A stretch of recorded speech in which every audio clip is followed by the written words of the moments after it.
All right, we're reining it in. Okay. All right, reining in. We're reining it in. Okay. We're composed. We're good. We're good. I'm good. Have you seen that clip on TikTok where it's like she like freaks out and she's like, "I'm an adult. It's fine. It's fine."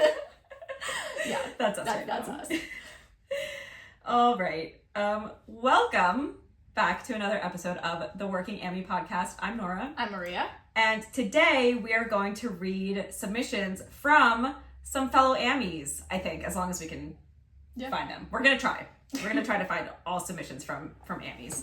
And then we're going to talk about like turnoffs and stuff from when we're through the sales process. Yeah, like when we're reading ads, the kind of language that people use, and like I guess kind of how to like etiquette. I know we've talked about this a little bit, but going into a little bit more depth about it. Yeah, and also I get kind of how to like attract people to your ad. Yeah. Because there are definitely do's and don'ts.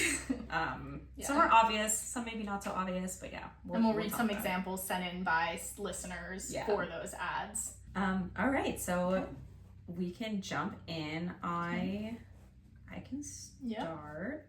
Oh, we should do follow-ups first. Oh shoot! Yeah. Follow-up. Yes. Okay. Oh my gosh. gosh. Like all over the place. We are right like. I'm sorry. I shouldn't have like just dropped that in the beginning. No, I love it. I love it. Now we can't think.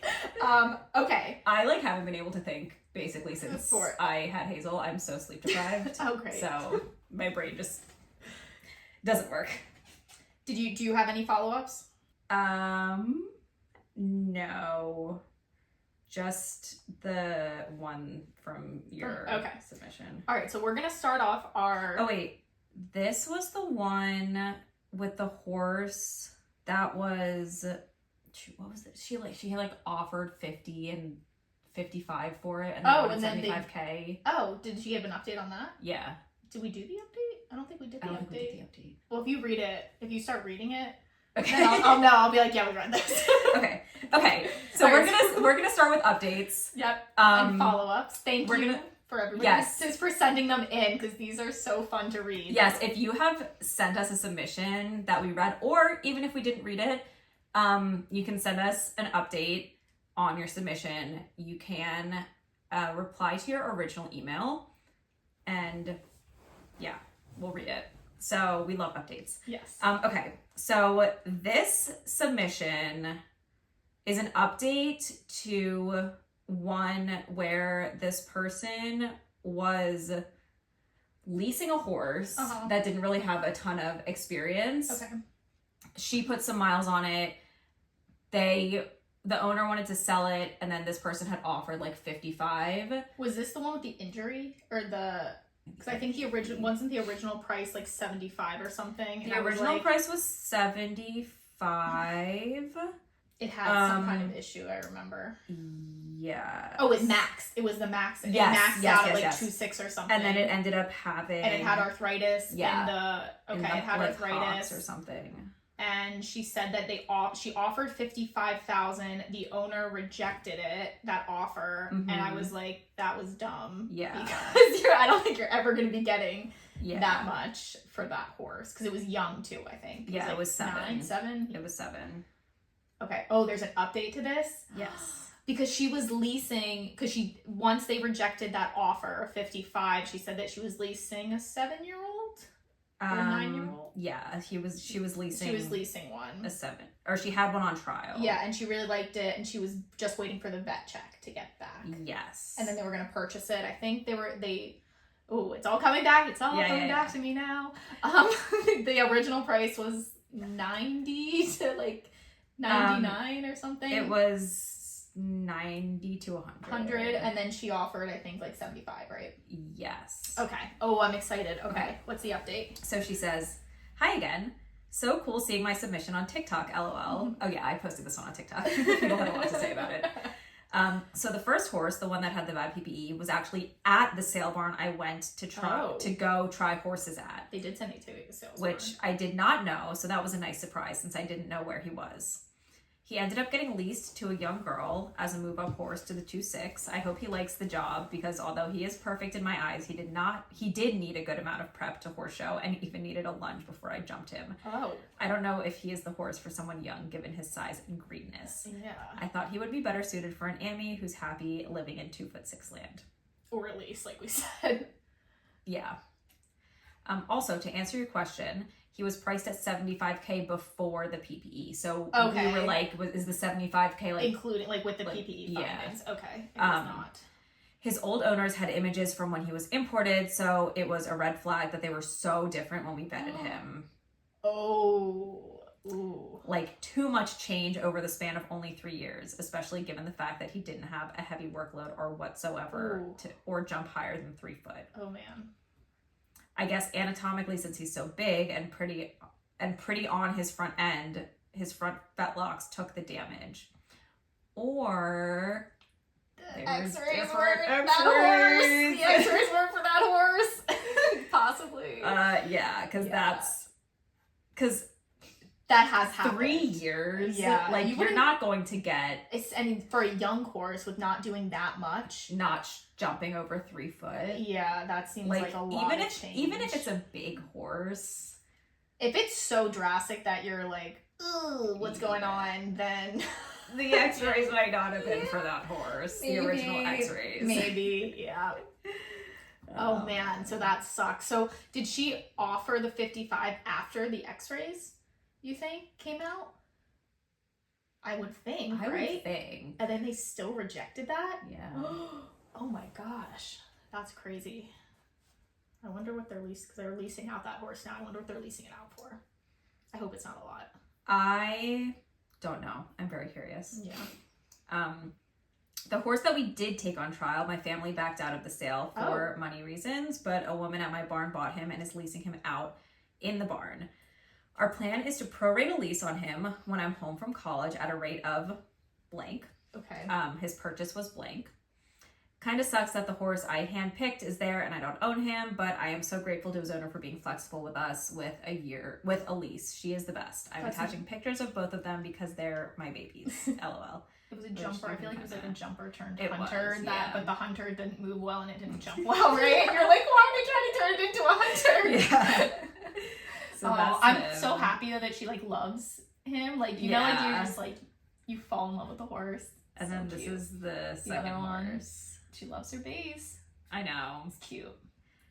Okay, so we don't have any additional information on the first horse in terms of like pricing. Yeah. If this sounds like a horse that you leased, let us know. Yeah. You just happened to come across this. Okay, but she's gonna come back and lease the new horse. She's leasing the horse that they initially were going to buy. Okay. So what do you think the new owner bought him for, and then what do you think she's leasing him for? I feel like this is a trick question because they were offering $75,000. Mm-hmm. The horse was priced $90 to $100. Mm-hmm. We said that was high. Mm-hmm. And they backed out because of money reasons. That would tell me, like, thinking, like, logistically, that the horse should have been priced, like, they would have bought him for higher than that if they backed out for money reasons, possibly. But I don't feel like I would offer, I think I said I would offer 80. I'm going to say 80. A little bit less. So is it 75? Yeah. Okay. At least I was close. It was a little bit of a trick question because she paid what initially they had offered. For it, yeah. So the new owner bought him for 75. Okay. And what do you think she's leasing him for? So the owner who bought him is going to lease him to this person. Let's see. But it's an in-barn lease, which, you know, we like seeing that. Okay, 40% is 30,000. So I'm going to say 30,000. A little bit more. 35. A little bit more. Oh, it's definitely in the middle, like a 37.5 or something. 38. 38,000. Yeah. Okay. 38,000. Okay. It was in the 30s, so I'm getting So it's sticking clear with like the 40 to now 50% of, which is really interesting, of the sales price is now becoming the lease price. Before we were seeing like, I would say like 25 to 30, 35 pushing, but like now it's like definitely getting higher for 40 to 50. So that's good to know. Yeah. Okay. That's a good lease price. Yeah. For a horse like that. Yeah. Yeah. It's nice that like, it's definitely a bummer that, like she said, the horse that she was going to buy and like picked out herself, she doesn't someone else, but it is nice that she still gets the opportunity to lease him and definitely ride is, him. So oh, that's great. Well, we hope you enjoy, and that's really nice of the old owner to lease. And that's why leasing, I think, is very beneficial for both parties, because maybe the owner doesn't have time to ride the horses they want, or maybe life change. So I think that's I'm a big fan of leasing. Yeah, definitely. So thanks for the update. Yeah, thank you. We love it. Okay. I have the update on the follow-up junior hunter for $1. I'm so excited about it. So I saw this email come in and I texted Maria and I was like, we got an update on this No, I haven't read it yet. And well, you were like, should I read it? Or should I like not read it and we both go in blind? And I was like, we should both go in blind. So we have not read this. I'm so interested to know what happened, because you just posted that on TikTok, and I watched it. I was like, I went through all the emotions all over again of like, WTF happened. Okay, so thank you also for sending the update, because this was something that I was like very confused about. Hi, oh my god, I was so happy to hear you read my story on the pod. I'm glad you guys laughed at the final sales price. Shocked, laughed. We crashed out. Yeah, crashed completely. For some more info, my mom was really freaked out about COVID. Oh, right, because she bought, this was during COVID when the sale happened in 2020. Okay. So my mom was really freaked out about COVID and didn't think we would ever be able to leave the house. So she made this decision essentially overnight. My sister and I were very shocked, and I'm pretty sure her financial advisor had a stroke. I'm sure. I'm sure. I mean, 100%. Maria is a financial advisor, and she basically had a stroke. Yeah. And she had no skin in this game. No. That's insane. And then she goes, oh, also, I forgot. He did have an injury when he was leased out. Because we were saying, like, maybe he was injured. I don't remember what it was, but it wasn't too bad. I think he just needed a month off. Okay, that's like nothing. So that would impact his price, but probably not bring it down to $1. No. I would think not. She goes, LOL. We were really close with my trainer, and she really loves my horse, and he loves her. We wanted to make sure he would always be in a good home instead of just doing a quick sale. That being said, my trainer has definitely profited on him as she's been leasing him out. Girl, that could have been you! Yeah, for like, what was it, $60,000? Oh, my heart hurts. Oof. I would be going to my mom and being like, Mom, WTF, this literally could have been money in your pocket. Yeah. Although I'll say this after. So yeah, she's been leasing him out. I'm still a bit annoyed with my mom for doing this, to be honest. Fair. I'm annoyed with your mom for doing that. To sum it up, rash decision made by my mom, and I'm sure my trainer was more than happy to buy him. I'm happy he is in a barn that we trust. That is a good thing. But it isn't the way I thought it would end up for sure. I don't think it's the way any of us thought it was going to end up. No, that was a plot twist that nobody saw coming. Yeah. I also, though, like, I'm not going to put it all on your mom, because, like, it doesn't... I don't know if your mom's, like, that educated within the horse world. Yeah. But, like, I feel like that's up to the trainer to step up. I feel like your trainer could have I think that your trainer took advantage of the situation and bought him for $1, when in reality it should have been a sit down with your mom. Because she knew. Yeah. If she's been leasing him out. Yeah, it could have been like, we can continue to lease. It's okay. Like, that's when you have to step up as a trainer. Yeah. And, you do your due diligence to your client. Like, if I went to my trainer and was like, will you take my horse for $1? She'd be like, what are you talking about? No. Yeah. Yeah, and then you'd be like, well, why do you want to? Oh, okay, you think, you're never going to leave your house? Well, let's do this. Let's lease him out again for $60,000. I'll take the commission on that. Yeah. You make the money. Like, I feel like it wasn't all your mom. I think the trainer should have stepped up. Yeah. In this situation. So. I agree. Yeah. That's a man. good, yeah, that's tragic. That's gonna be like one of the top like jaw dropping. No, that's tragic. Yeah, and then the trainer is leasing him out, so I'd be even more annoyed about that because the trainer's probably just like making the money. Wow. All right. Yeah. All right. Well, that's it for our follow-ups. Yes. Now you want to jump into the Adult Ammy ISOs and. All right. So this one was just sent to us in November. Okay. And it said Maria. Oh yeah. I saw that one. Yeah, I didn't look at this it. This isn't completely an ISO, but I want us to price on this. Okay. Buying the older horse success story. Okay. Hi ladies, I love listening to the podcast on the way to work, especially as a fellow working Ammy. I've noticed a theme where Maria is supportive of purchasing the older, been there, done that horse, and I want to share my buying the older horse story. Yay. We do. We both love the older horses. I'm pro. Pro older horse. Yeah. If you're not sure, older horse. Older horse.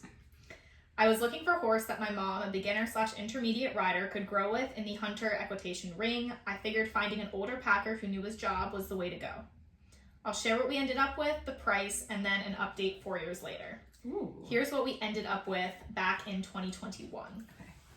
A 15 going on 16-year-old, 16.3 hand warm blood gelding who was previously used as a packer 1 meter for a novice rider. He had a decently long record in the 1-110 jumpers at A show venues. At the trial, I rode him first. He was lazy but had nice gaits, a lead change, and was fun and confident to the fences. I remember thinking that this was a real show horse when I tried him and wondered if he would be way too much horse for my mom. My mom got on and the horse proceeded to stay quiet for her while she walked, trot, cantered. It seemed like a good fit and we agreed to the purchase price pending a PPE. On the PPE, he was serviceably sound but had some significant arthritis in multiple joints. We were prepared for the maintenance, but I worried what his longevity might be with how many joints were showing decent changes on the radiographs.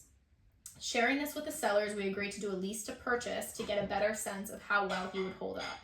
1 year lease with a buyout option where 100% of the lease applied to the final sale price. I love like situations like this, options. I think that's like so nice.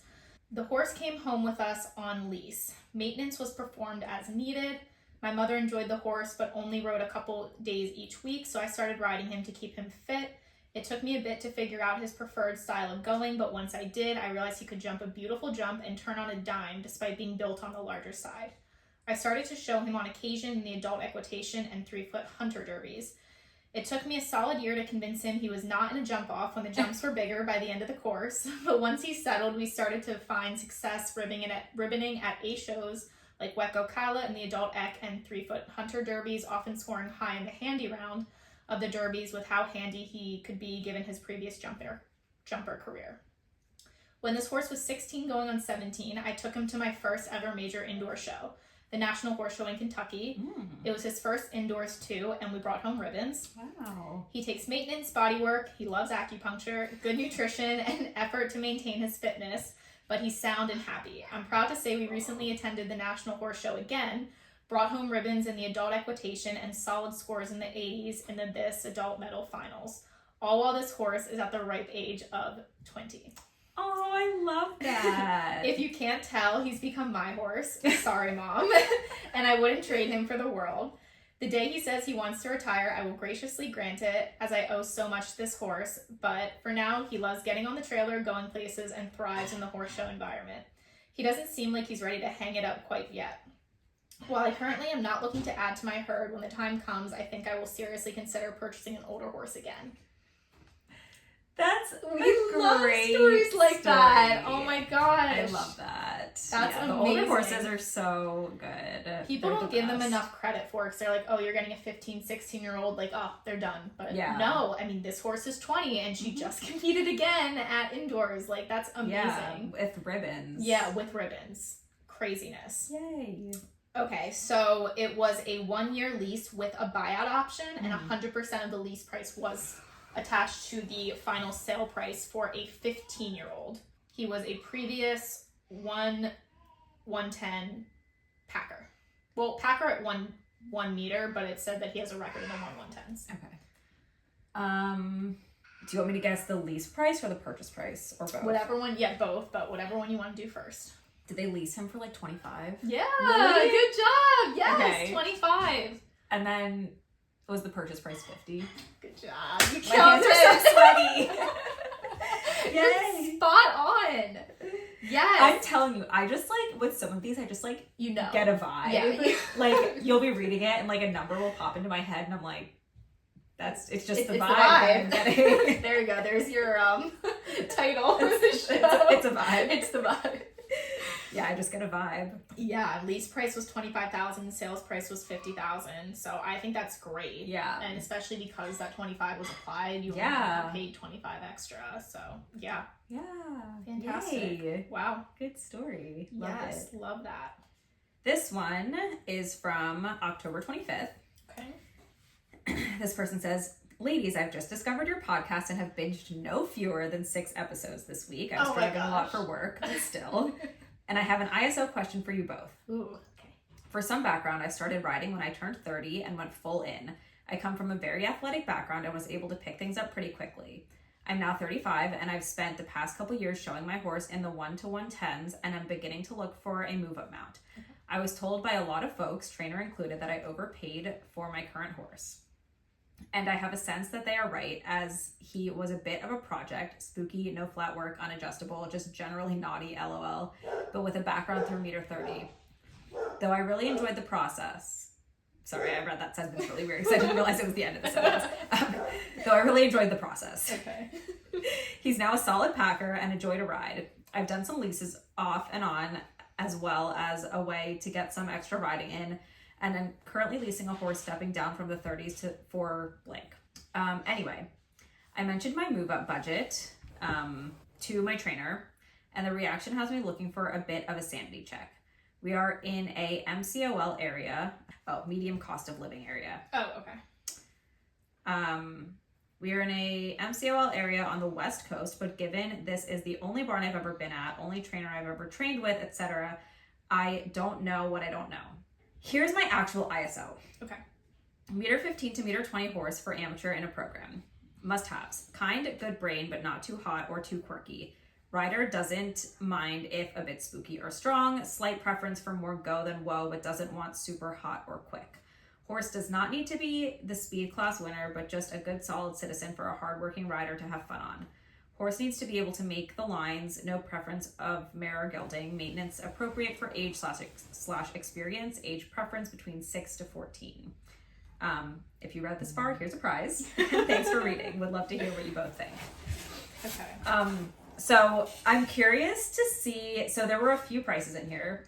She said that she overpaid for her current horse. Did she give the price of that? Yes. Oh, she did. Okay, yeah. And she gave the price of the horse that she's leasing. That's kind of irrelevant because she doesn't really give us any information on about that the horse. I mean, I could just spitball a number out and call it a day. So I'm curious to see what you think she paid for her first horse. I am too. Okay. So 110. It was 110 project. Spooky, no flat work, unadjustable, just generally naughty, LOL, but with a background through meter 30. But we didn't get, it was probably a warm blood. It probably was it? I don't know. Oh, we don't know that. Oh, okay. That would help seeing if it was older or younger, because if it's on the older side, then you would think it would, and it's a project, then it would be a lower price, and if it was younger with potential. Yeah. It was probably younger with potential. Potential, in air quotes. We're doing air quotes. Yeah. Every time I say potential, I think of that ISO that we read that was like, do not want potential. That one was so good. Okay. They said she overpaid for a 110. Yeah. So what would I put a 110 horse at for a project? When was this? When did she buy? She said, I've spent the past couple of years showing my horse. So 2 years ago, maybe? A 110 project.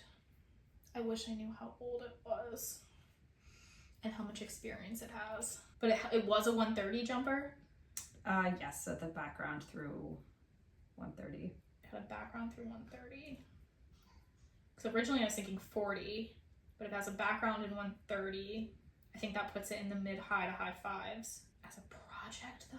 She overpaid for it though. She overpaid for it? Okay. That's what people are telling her. I'm gonna say what I think it would have been, like, not overpaid, and then we'll see if I'm completely off, because I've been really off lately, I feel like, for these. I think I would price it in, like, maybe, like, around 60 but for a project that was spooky, I don't know, maybe somewhere in the mid fives, I would probably price it at, which is, like, for me, 45 to, like, 60, 65, in that range. I don't know, that's where my head's going. Just because it has that 130 background. Yeah. Like, if it didn't, then I would probably push it on the lower end, but because it has that 130 background, I think you can push it up. Although we read one that was 130 and it went for, like, what, 30,000? One of the horses. Yeah. So, like, I feel like the more I read, the more my brain just, like, doesn't work. But she overpaid for it. Did she pay, like, 75? Less. 60? Yeah. Oh, she paid 60. Yeah, she paid 60. Okay. Yeah, so that's, like, right in the range. horse must have been really bad. Yeah, that's if people are telling her she overpaid. Yeah, like, that's where I said 45 to 60. Yeah. Okay. So I wasn't so off, because you said she overpaid, so I was like, all right, well, overpaying for that would be... Well, I guess the horse is, like... Bad. It has to be worse than it really sounds. bad, Yeah.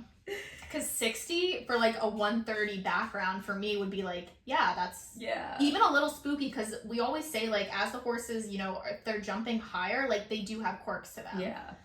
Even though she made it, like, spooky, no flat work, unadjustable, just generally naughty. I mean, I guess it depends. But we don't know how naughty. Yeah, it depends we don't know on what naughty. That looks like, spooky, I can get, like, fine, whatever. No flat work. What do you mean by no flat work? A little bit more detail, but I don't know. What would people think? Like, 40, 45? I said anyone from 45 to 60. So if they think that she overpaid at 60, then probably more in the 45 range. Yeah. Okay, so what do you think her ISO is? She's looking for a 1.15 to 1.20 horse, 6 to 14. Kind, good brain, not too hot or too quirky. Doesn't mind if it's a bit spooky or strong. Just wants a good solid citizen for a hard-working rider. She's looking for a packer. She's looking for a packer at 115. But she said that her trainer said that, like, she was, like, balking at the price that her trainer gave. The trainer probably gave, like, a 6-figure number for a horse like that. A 115, 120 packer. It's kind of like a squid. Mm-hmm. Squid was priced at 125. Yeah, this is basically a squid. A squid. Yeah. I think it's in the 6 figures. Her budget? No, like what the trainer said. Did she say what the trainer said it was, like, she would be? She did. She did. Okay. She said what the trainer said it would be, but what do you think her budget is? Her budget would be for that? Well, she paid 60 for the other horse, and she's leasing the horse out. I feel like she has a good budget, though. I feel like she has a 6-figure budget. I think it's high fives. It's either high fives or in the 6s, like low 6s. It's like 90. Less. 80. A little bit less. 75. A little bit less. 70. Yeah. So off. She said 70K with a little upward wiggle room if I do lease to own. She said that her trainer said there was essentially no way to find a 1.15 to 1.20 horse in that price range, and that I would need at least 100K. Okay, 6 figures. For reference, not one horse at our entire barn has cost more than 75K, though we currently don't have anyone showing above 1.10 m. I don't think you need $100,000. Personally, I don't think it's impossible to find a horse. It's not. It's not, like, 70K is a lot of money. Like, there are people in my comments right now on the podcast TikTok being like, where are people getting $60,000 for a horse? Horses are getting expensive, but horses are getting expensive. I think what people don't understand, for the ones that are saying, like, oh my god, it's so expensive, like, how could you possibly be paying? Like, they're not taking into account, like, the purchase price, the PPE of, like, the people who have these horses and the development cost of them. Yeah. Because by the time, like, they're ready to be sold, whether you import, whether you breed, like, that price alone, like, the amount of money that you put into that horse is so outrageous now. Yeah. Because of the cost of goods for everything else that you need to, like, price the horse higher in order to make money back. So here's my thought on this. I don't think that you will never find a horse in this price range. Like there are horses jumping $1.20 in this price range. I do think that even though $70K is a good budget, you might still have to compromise a little bit. Like the horse might be a four-faulter. Yeah. Or it might have some kind of quirk. It might need development. It might have some kind of like previous injury. Yeah. You might have to compromise on like not price. You might have to compromise on age. Like I know she said 6 to 14. You might need a step down on age. Yeah. Or like for maintenance. I don't know if she said maintenance in there, but maybe an older. She said maintenance appropriate for age / experience. Like a step down would probably could see a step down being in that price range potentially. Because horses are expensive. So if you, let's say you found an 8-year-old that has experience, let's say up to $1.25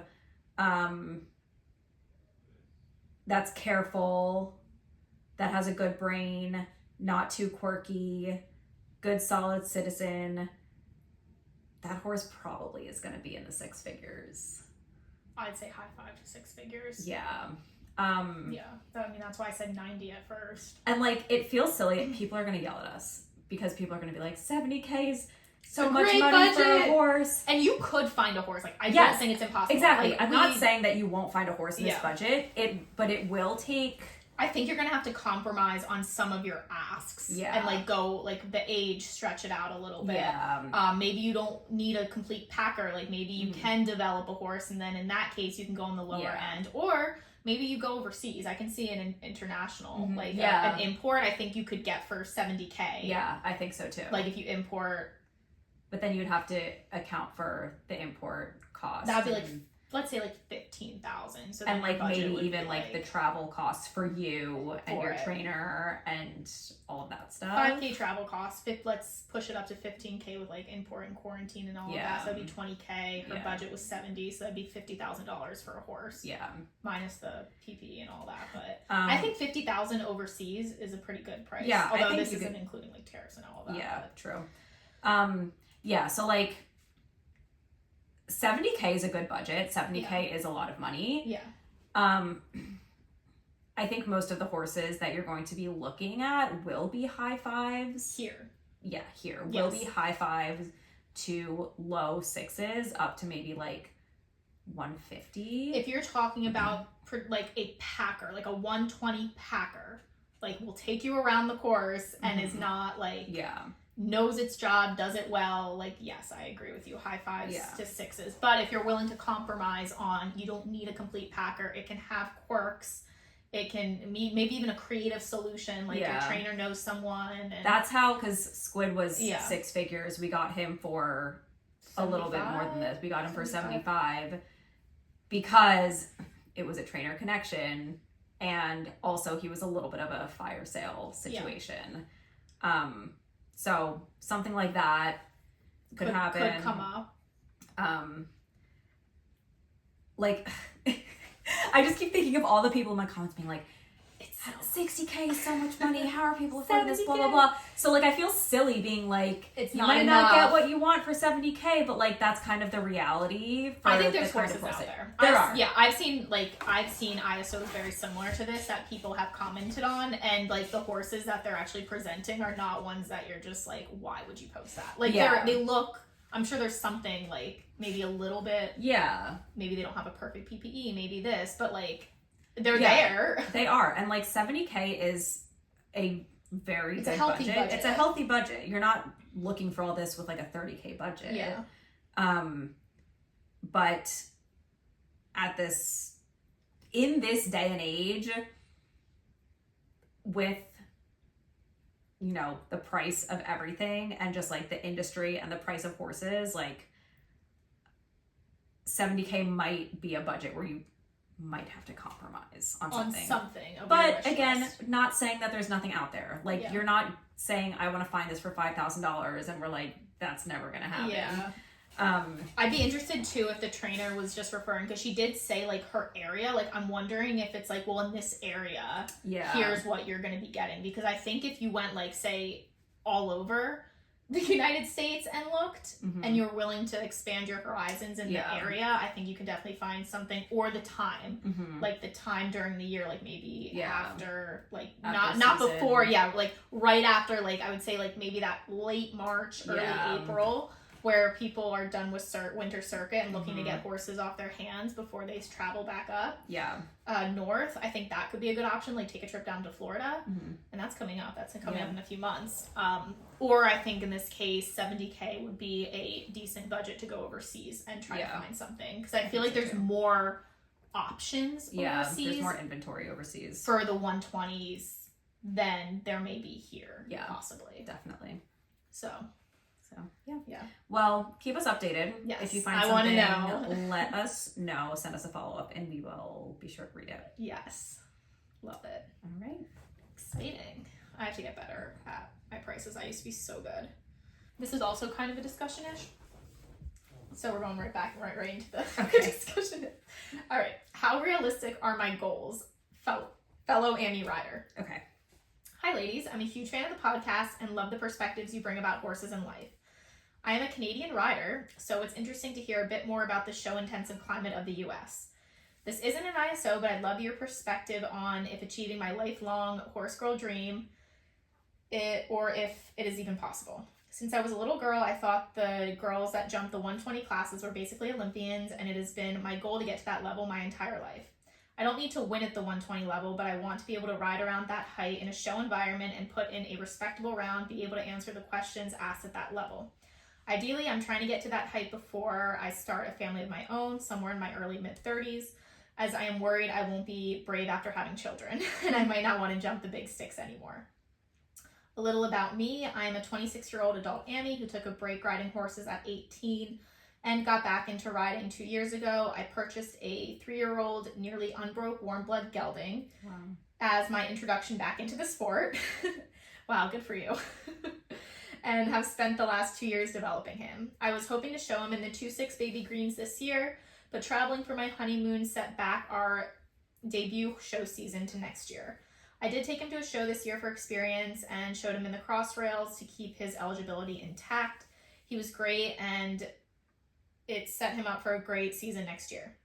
He's not the hack winner, but he's nice enough and has a big, slow step of a hunter. I plan to campaign him next year and then sell him to fund my next purchase to move back to the jumper ring and hopefully jump bigger.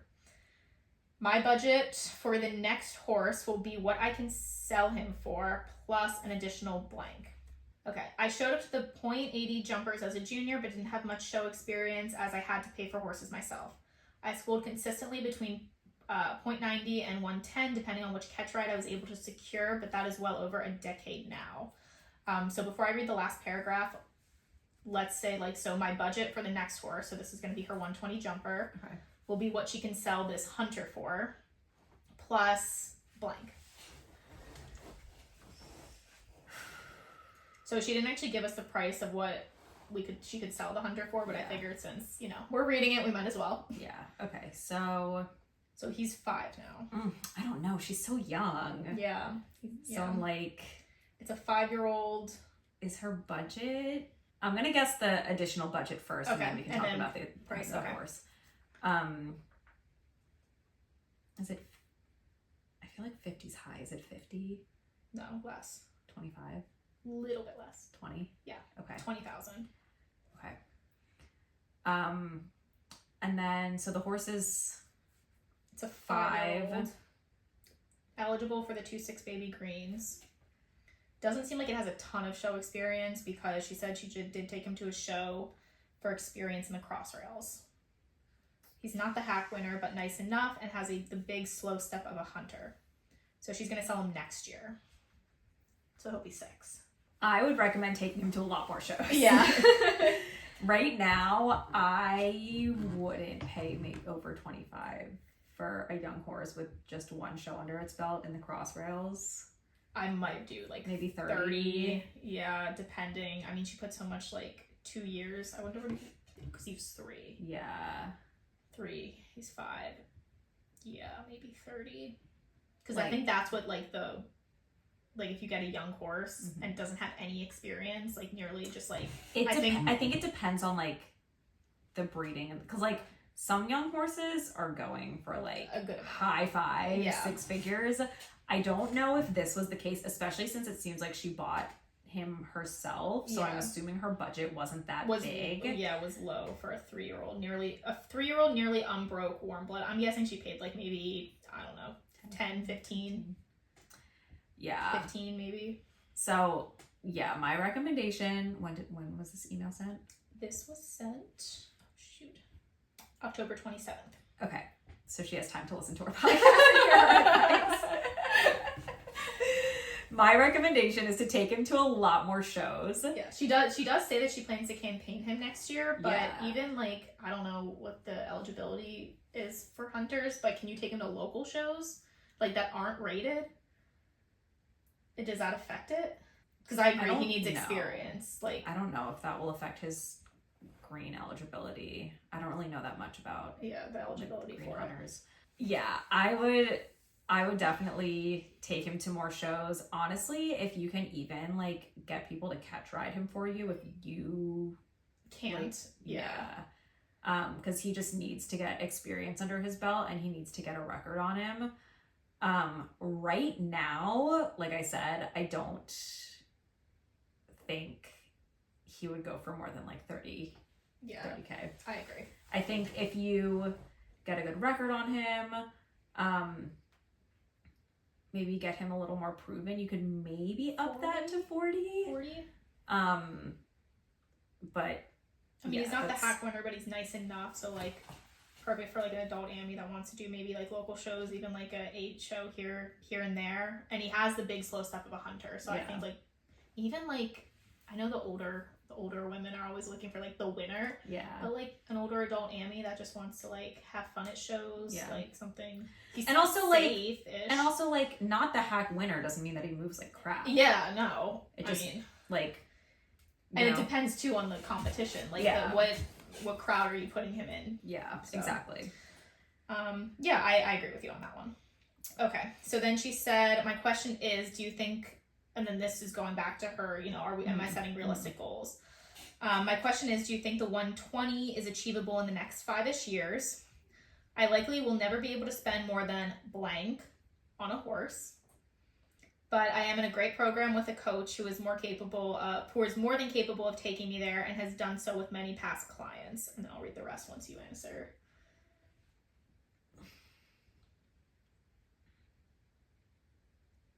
I wonder if when she says she's not capable of spending more than blank, she means like out of pocket, or she means including her horse's price. I think she means including her horse's price. 50? A little bit less. 45? Yeah. Okay. I mean, that was right on target with what we said for 25. Like, if she sells the horse for 25 plus the 20, that would be 45 right there. So I think she's like right. Her thinking's correct. So she says, I will likely never be able to spend more than $45,000 on a horse. What do you think a roadmap for achieving this long-term goal would look like? Example, like e.g., how many horses /leases /hike progression, etc. Thanks so much for considering my submission. I hope this sparks an interesting discussion about long-term goal setting and progression in the sport. Honestly, if we're jumping right back in, we're jumping into discussion. Yeah. And if this turns into the discussion, it probably will. Then that's fine. Ignore what I said at the top of the episode. I think that you can do it with one horse. Yes, I agree. Here's the thing, and we just talked about this. Yeah, that's why I was like, it was perfect. You're not going to get a made meter 20 jumper for $45,000, unfortunately. And people are still gonna come. They're gonna say $45,000 is a lot of money, and it is. $45,000. Most people don't just have $45,000 like laying around in their bank account. Especially someone this young. Yeah. Who's 26. Yeah. But for a meter 20 jumper, you're looking, like we said, at mid-high fives minimum for a packer, for something that like has experience. I mean, you clearly are fine with buying a young horse. Yeah. So I would recommend getting a young horse, again, something that's maybe not made, and bringing it along. The thing is, well, she's 26. She says that she wants to do this before she has kids in her mid-30s. Early to mid-30s. Yeah. So, like, she has plenty of time. She just got married. She said she just went on her honeymoon. Yeah. Like, I had my baby at 31. She's got plenty of time. I wasn't even thinking about having kids when I was 26. So, yeah, my recommendation is to find something young. And if you have a trainer that you trust, like, your trainer should be able to help you, like, see potential in something. Yeah. I don't think you need to, like, go horse hopping for the next few years. Yeah. I actually would not recommend that. Mm-hmm. I would not recommend, like, trying to buy a horse and then sell that one for more, like, and then buy one and then sell it for more. I agree on that one. I don't think that that's a good strategy for being able to afford a 1.20 meter horse. I think, like I said, buy something young with potential that you can bring along. I think that's going to be better because then you can, like, build that relationship too. Like, if you're buying and selling a horse every year, or, like, leasing a horse every year, which I wouldn't recommend in this situation, because if you don't have the budget, then, like, don't spend the money on a lease. Yeah. But I think your best bet is, again, find something young. I'm torn because I feel like her main question was, is it achievable to get to 120 in the next 5 years? Yes. Yes. However, I do think it depends on the horse, and the horse needs to set your expectations. So when she was talking about, you know, like, how many horses, I do agree with you. I think you only need one. Yeah.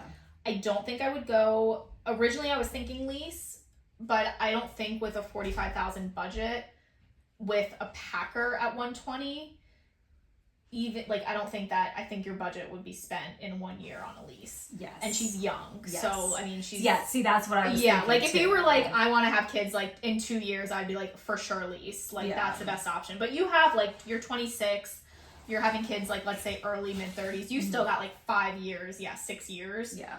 And that's plenty of time to develop a horse, a young horse. Now, I think you need to almost, like, reevaluate, like, your expectations for 120, because I think you could get a step down horse for 120, and you would be able to hit 120 faster with a horse that is experienced in the 120s. Yes. It's just a matter of if you can find one in the budget. Exactly. Because even the step downs are going to be, like, they're mid to mid high. Yeah. I would say, like, the low mid. The lowest would be, like, 45 probably. For like a 120 to get you around. And it would probably be old. But she said she doesn't consistently, like, she doesn't need a packer. Like, she didn't say anything about a packer. So, like, I could see something with Quirks being going for, like, 50. Like, and kind of right in her budget for 120. But I think if you want to get to the 120s quicker, like, you need an older horse that's been there, done that. If you get a younger horse, you need to realize that, like, getting to 120 might take the complete 5 years. Yeah. Because we see it all the time with riders, like, who are just getting back into riding, and they get a really good horse that's been there, done that. Yeah. You progress faster with a horse that's more experienced than you would if you were growing with a horse. You were growing with a horse at that level. Yeah. So, like, if she gets a young horse, she might have to start out at the 0.80s. Yeah. And then slowly build her way up. And then finally, maybe by year 5, you're hitting the 120s. Yeah. Possibly. Because it's about potential. You don't know if that horse is going to be able to, like, be confident at 120s. He may be able to jump the fence at 120, but can you do a full course, or her do a full course at 120? It's a risk. Yeah. I definitely think that that's something that you need to evaluate, because that's a good point. Like, if you get a young horse, it'll take longer to get to that point. Your goal. But then again, the question is, like, can you find a step down in that budget range? Yeah. Because if you're looking at a horse that has 1.30 meter, has 1.40 meter experience, even if they're older, I think they might still be out of budget. 1.30 meter, 1.40. I feel like maybe if you then it wouldn't be a step down at 120. Yeah. Or, like, even an older 120 horse maybe. I don't know. I just like, when she was saying for height progression, you can move up faster with a horse that's been there, done that. Yeah. Even with quirks. Yeah. If you get a younger horse, it's going to take you longer in that height progression. There's no doubt about it. But yeah. if you get a horse that knows its job, I think that it's not going to take you 5 years to do 120s. I mean, we see it all the time with riders, right? Yeah. Like that they just get a horse and just go right up the ladder. Yeah. So I think it depends on what you find in your budget, and if you can wiggle that budget a little bit. Because I definitely think you can go, it's like on either end of the spectrum, older or younger. Even like the one that we just read about the 15 going on 16-year-old, I don't think that's a bad idea. Yeah. Getting a 15-year-old that has done the 120s or maybe is in the 120s, 125s to get a horse that does that. It's a tough one. Yeah, it is. Yeah. Because if you're right in that range for 26, she'll have like maybe 6 or 7 years. Yeah. If she like has kids, so that's like plenty of time to develop. And also, well, I guess she said that she thinks that she might be too nervous after having kids to go back to the 120s. But that might not necessarily be true. You never know. You never know.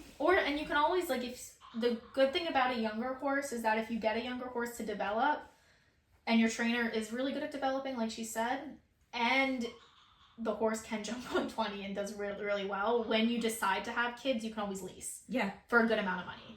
Because that horse is going to have like 6-7 years of experience now. Yeah. I think it's just setting your expectations that the horse you may not be able to get to 120. Like maybe it takes year 5, maybe it takes year 7. Like, I don't think that's fair if you get a young horse to put that expectation on yourself that in 5 years I need to be at the 120s. Like, I really think you need to temper your goals almost. Yeah. For a young horse, because we say it all the time, young horses, it's not about you, it's about the development of the horse. Yeah. So if you're looking for your development, you need to go older. If you're looking to build with the horse, then go younger. Yeah, I agree. Yeah, discussion, jumping right in. Okay, that was it for me. Yep. Okay, so this submission is actually one that it's from last summer, from July. Okay. The submitter initially asked to not read it on the podcast, so we didn't. Okay. And then I was scrolling through emails, I saw it again, and I was like, it's a year and a half later. So I emailed her and I was like, hey, like, can I use this? Yeah. And she said yes. Oh, yay! Awesome. Okay, cool. So this is from July 11th, 2024. So this was like a year and a half ago. Okay. I love your podcast. I just started riding about a year ago, and now I'm considering my first lease because I love it all so much and I'm eager to show. I'm currently in a lesson program at a competitive hunter jumper show barn, but once I lease, I'll be moving over to the training program where I'll have a different trainer. I've been a long-time listener, literally listened to every episode, sometimes more than once. I've been a little bit obsessive about getting into the sport. Oh. Is it just me, LOL? So I know it's best practice to go out and see the horses in person and ride them before committing to a lease to purchase. Well, I'm glad we were able to give you some of that information. Definitely. Okay. She said, the head trainer at my barn who handles all leases sales for students and clients said she would find me a horse at a show or through her connections. She said I could also travel out to try horses, but she said I don't have to. She made it sound like it's not common for people to do this. I didn't question it. The trainer at my barn has been in business for 20 plus years and she's a well-respected trainer. She also didn't ask me what I was looking for, which I thought was a little bit odd since she's never seen me ride. As mentioned above, the lesson program instructor is a different person from the head trainer. I did tell her that I want to do the jumpers and my ideal scenario was to lease to purchase. She told me that I should expect the purchase to be anywhere from blank to blank, with lease to be 30 to 40% of that. All the girls at the barn are really excited for me and said I should just trust her because she's an amazing matchmaker. But again, this person has never trained me in a lesson before. Maybe it's all well and good. I'm just too new to know what's good/bad. I think that's weird. The price range is a really big price range. Do you want to try to guess the price range? Yeah, let me guess it. All right, what horse is she looking for? She just said she's looking for a jumper. Oh my god, but she just got into riding? Yeah. So she's just looking for a jumper, that's it. Nothing else. Okay. Big price range. This isn't her price range. This is the one that the trainer said? Yeah. Okay, it's not going to be low then. 35 to 70. A little bit higher. Oh, She said that she has dreams of doing the meter 20. Oh, okay. Well, we just said it was high fives. Okay. She wants something to go from hopefully the 0.90s to the meter 20s. I think in this case, I know we said it before, but that's such a big range. Like, you're looking at different quality horses at the 0.90s versus the 120s. Like, I would either lease or I would buy a horse that can maybe take she is looking for a lease to purchase. A lease to purchase, but still 90. Like, your price range if you're looking for 120 is going to be way different than if you say, like, I want a 110. Yeah. You know, like, that's like a different range for me. Like, I would almost get 2 horses. Like, get a horse for 110, make it up to that level, and then either lease that out or sell that horse and then get your 120 horse. Yeah. Because, like, it's hard to find a horse that's great at the 0.90s plus great at the 120s. Like, that's going to be a horse that's in the high fives or 6 figures. Yeah. So, yeah, I would say either lease or buy 2 horses, especially if your budget's not big. Yeah. For the quality horse that it's going to be required to get you from 0.90 to 120. Like, that's a big jump. Yeah. Okay, so what was the price that the trainer gave? Do you think that the price that the trainer gave included the 120, like, ISO? Probably. Possibly. You were a little bit low in your first guess. On the, like, for the 35, or? Yeah. For both. For both? Okay. Yeah. Did she say 45 to 85? More. More for 45? For both. Really?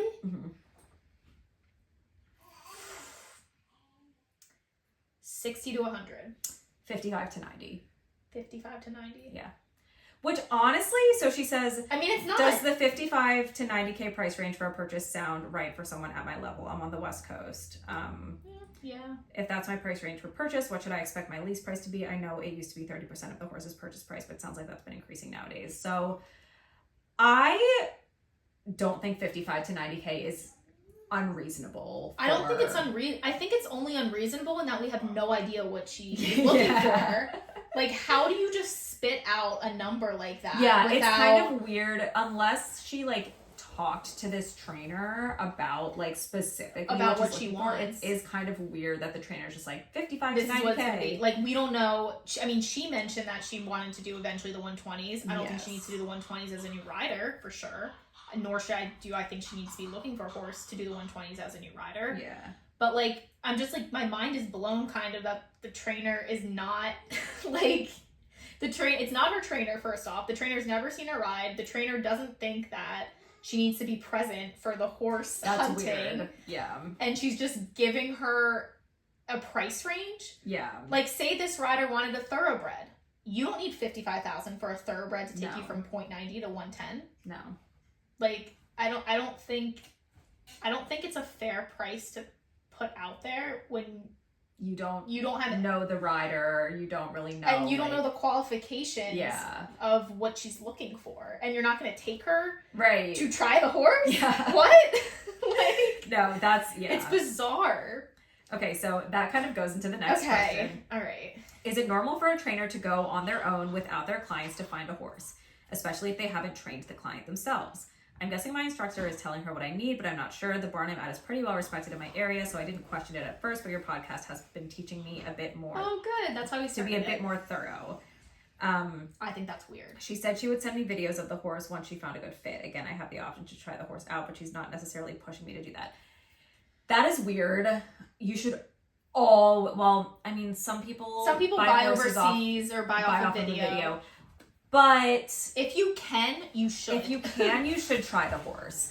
And it's weird for the trainer to be pushing her to buy the horse off a video. Some people are like will see a video of a horse and send it to the trainer and be like, I want it. Like, I want this horse. I'm willing to buy it off a video.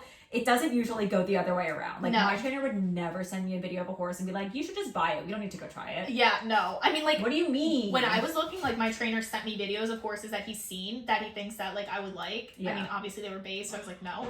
But he sent me the videos to look at, and if I wanted to try the horses, I'm sure he would have set up a trial for me to go try them. Exactly. But, like, that, maybe if that's what she's referring to, like, I'm gonna go out, see what I can find, and send you a video. But if it's so, like that is normal. Yeah, like, sending videos to clients to be like, do you like this horse? And, like, honestly, even if a trainer, like, went out, I wouldn't even be weirded out if my trainer, like, went and sat on horses for me, and then...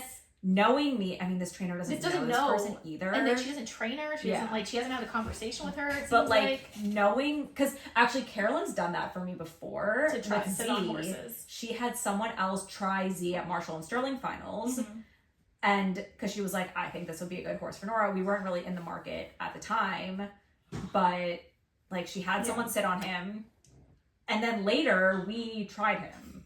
It wasn't like she had someone sit on him and then she was like, buy this horse. Yeah. Yeah, I think that's weird. I think if you can try the horse, like, your trainer should be, especially as a new rider. Yeah. And especially asking someone who's a new rider to pay $55,000 to $90,000 for a horse. Yeah. That you're not even gonna, like, have them try, I think is totally, like, I don't care if you're at a top sales barn. Yeah. Like, I think that's bizarre. Weird. And I think that's a little bit of a red flag. Yeah, for a trainer, for sure. Especially if you don't train. Like, she doesn't know how you ride. Like, that's weird. That's weird. That's so weird. Yeah, no, definitely if you can, as much as you can, especially if you're not the one, like, I don't want to say if you're not the one looking at the horses, but, like, you have to sit on the horse. Yeah. If your trainer is the one pushing you to, like... To buy. Yeah. Like, even a lease, sit on the horse. Yeah. Like, I think that's weird. Yeah, I think that's weird. That's not normal. Because that was your question. Like, she said she would send me videos of the horse once she found a good fit. Okay. That's and fine. Then go and then go try the horse. And then you set up trials with the horses. Yes. Or, like, say you're going to, like, Ocala. Mm-hmm. And she sends you, okay, here's, like, 8 horses to try. Or you're going to Wellington, same thing. Come here, I will set up, you know, the 8 trials, we'll spend the weekend, you try the horses and let me know. Like, that's common. Yeah, exactly. Sending you a video and being like, this is your horse. Yeah, that's buy weird. it is weird. That is not normal. That's weird. Especially if they don't know. Like, trainers should be, if you are a new rider especially and don't know, your trainer should be having a sit down with you about what you're looking for, what your expectations are, what are your goals, what are, like, and then going over your budget. Like, it doesn't even seem like this trainer, like, asked her what her budget is. Yeah, just like, well, here's what you should expect to spend. Exactly. So, yeah, I think that's a red flag. Okay, so next question. Should I consider switching barns that has more of a focus on jumping? I want a horse to do the jumpers, but this barn I'm at focuses pretty heavily in the hunters. I only know of 2 riders at my barn that do the jumpers, and only one of the trainers actively shows in jumping classes. That's fair. Yes. I think that's fair to move. I think you should find a barn that aligns with your goals. Yes.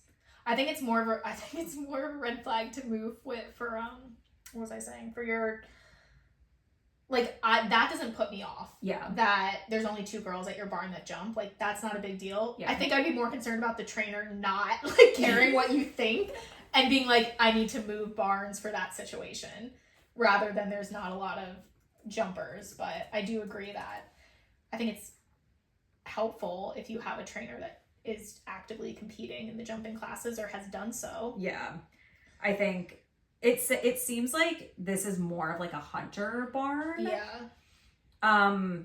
So, yeah, I think it's fair to switch barns. I think so too. You know, the training program at your current barn just doesn't align with what you want to do. Such an eloquent way to put that. Yeah. And then her last question says, do I have to do the hunters first before going into jumpers? From my novice POV, hunter seems a bit more safe since you're not going against the clock and there's less of a focus on speed. Is it possible to find a horse that can do both?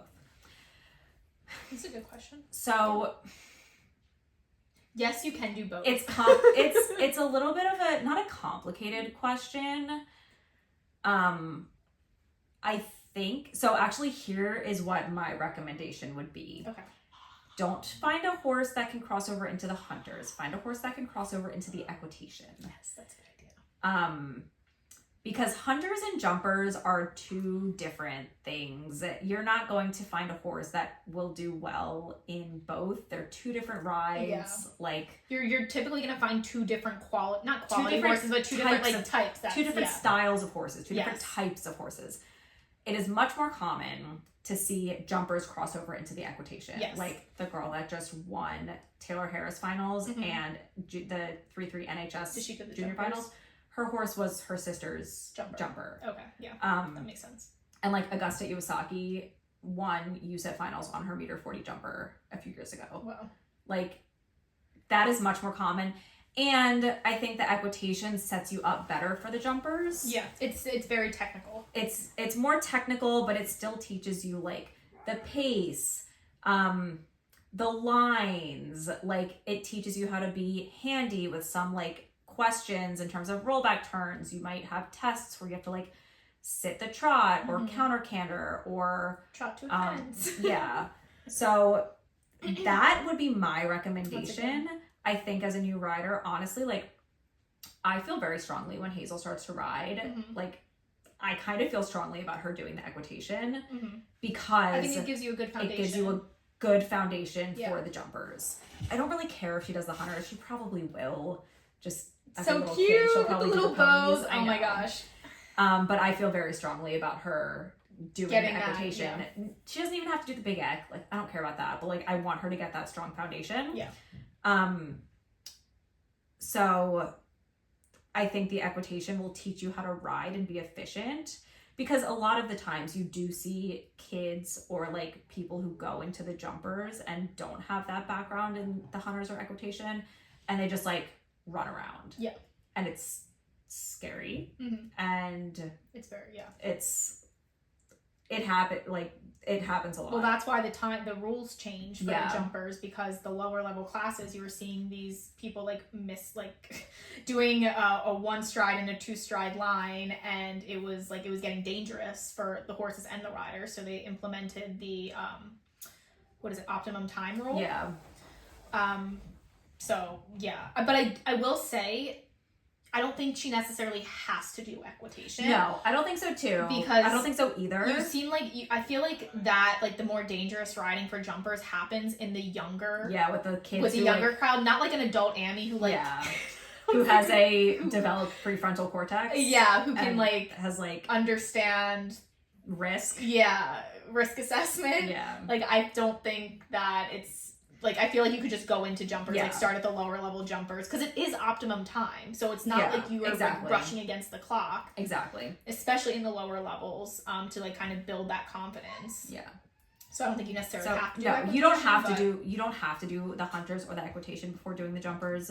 But if it's something you're considering, I would recommend getting a horse that can cross over into the equitation instead of trying to get one that can do the hunters and the jumpers, because those are just two different horses. Agreed. And I think also looking for a horse that can cross over into the equitation, even if you never plan on doing the equitation, you're going to get a horse that has the like is maybe not as fiery, like doesn't have as much blood like as you would for like a pure jumper. Squid's it'll maybe be a little bit more laid back or a little bit more technical for the horse, like adjustable. Yeah. So that like the qualities of an equitation horse, especially for, is she a new rider? Is she coming back into it? Yeah, especially those qualities in a horse I think are very desirable in a new rider. Yeah.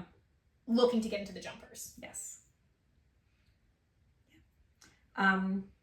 Okay, so that was all for what original. Was the first question that she said, like in that last? Because it was like crossover for hunters to jumpers, but there was one before that. Do I have to do the hunters first before going to jumpers? Can I find a horse that does both? Oh, the hunters seem a bit more safe. Yeah. I think it depends on how you ride. It depends on the rider. Yeah, it depends on the rider and the horse. Yeah. I don't think it's necessarily more or less safe. Yeah. It depends on the rider. Yeah. Okay. So then she sent a little follow-up after I had emailed her. Okay. It's just a little like update kind of. So she said, Oh gosh, I hope she didn't pay $90,000 for a horse. No, so she said she did give me like a price, but she doesn't want me to read it, so I'll just do this follow-up. And then tell me so I can Okay, so she said, I'm actually not at that barn anymore. Oh. She said, not for any juicy reason. I decided I wanted to start with a half lease before committing to a full lease. Yay, I love that. Yay. And they just didn't offer any half leases. So I found a barn that did offer one, and I've been very happy here. Yay. I did a half lease for a few months at this new barn, and then my trainer found me a full lease horse. I felt a lot more comfortable following this trainer's lead because she was actually my primary instructor and involved me more in the process. Love that. Love that. I also got to trial the horse for a week before committing. Wow, that's great. I learned that maybe I'm a more straightforward case in terms of finding a horse, so maybe I was overthinking it. You were not overthinking it. No, you were not. You were not. There were red flags there that you saw and had the intuition to know that things were weird, and also sounds like you got some information from our podcast. Yeah, we love that. But proud of you for trusting help. your gut. Yeah, that was great on your part that she knew something was off. Yeah. We're giving you validation that you were completely correct. Yes. And then she says, I'm actually starting my next lease horse, hopefully lease to purchase in November. Oh. Yay! Wait, that was awesome. Okay, so we were kind of right because we said like for leasing to move up to the like, okay. Yay. I think that was such a good decision on her part to take it slow. Yes. And the leasing. Perfect. She said, he's a beautiful mover, wins, super safe in your pocket, and has a good brain, a total dreamboat, and the heartthrob at the barn. Everyone wanted him. I honestly don't know how he ended up with me. So this is her lease to purchase? Yes. Oh my gosh. She said, I'm so excited to start riding him, and hopefully the purchase works out. I'm so excited. And she gave the price for that? But I mean, we can't read it on here. So she said that this was her first lease. Not the one that she's going to get. Oh my gosh. I'm so happy that she did the lease. I think that was so smart of you. I think so too. And we talked about this on last podcast about if it's not working, change your situation. Yes. And it seems like she changed the barn and she seems super happy. Yeah. And she found what she was looking for. So sometimes it's just a change of environment. And also like trust your gut. Yeah. Because she felt like something was weird and off, and like I'm glad that she used, our podcast as a little bit of a guide, but also it sounds like she just kind of felt something was wrong. The vibes were off. So I think, trust your gut. Like, even if you're not like super knowledgeable or if you're a new rider, your gut will tell you. Like, you'll kind of know. Yeah, it'll be like, this is... If something feels off, it probably is. So, yeah. Yay. I keep holding this because it's falling down. I hope that my sound was okay throughout this. Well, that's all we had. Good. Look, 5 minutes early. I know. We kind of went off in like a little bit of a different direction than we initially intended, but I think we had some really Should we start like today? On today's podcast, we're going to be talking about... I don't even know. We're going to be just doing listeners' discussions. We're going to have fun with the listeners' emails. Yes. All right. Yeah, but that's really all we got. Yeah. So... like, follow, subscribe, listen to us, rate on Spotify, Apple Podcasts, and YouTube. Follow the Working Ammy podcast on TikTok. I think it's the Working Ammy podcast. Yes, Nora created a new TikTok. I have a dedicated TikTok. Specifically, that's where all the clips will be going on that. Also, follow me at the Working Ammy. Follow Maria at the Investing Equestrian and at Phoenix and Finn. Yep. What else? Until next time. Working Ammys. Oh, wait, sorry. Okay, hold on. Working Ammys out. I wasn't ready for that one.